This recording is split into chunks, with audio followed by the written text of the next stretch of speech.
সবাই পরীক্ষায় ম্যাথকে ভয় পাচ্ছ, কিসের জন্য ম্যাথকে ভয় পাবে?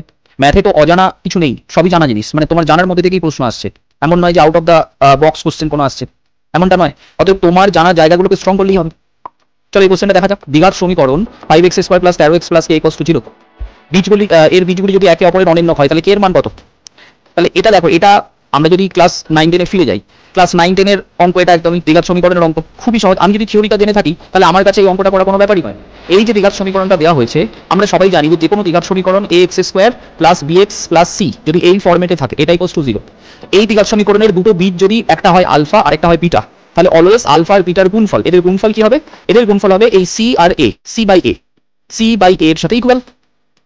এবার দেখো, যদি একটা বীজ আরেকটার অনির্ণক হয়, মানে আলফা আর বিটা একটা অপরটার অনির্ণক, না একটা যদি আলফা হয় অন্যটা হবে 1/α, তাহলে এদের গুণফল তখন তো 1 হয়ে যাবে। মানে আমি বলতে চাইছি যে c = a হয়ে যাবে।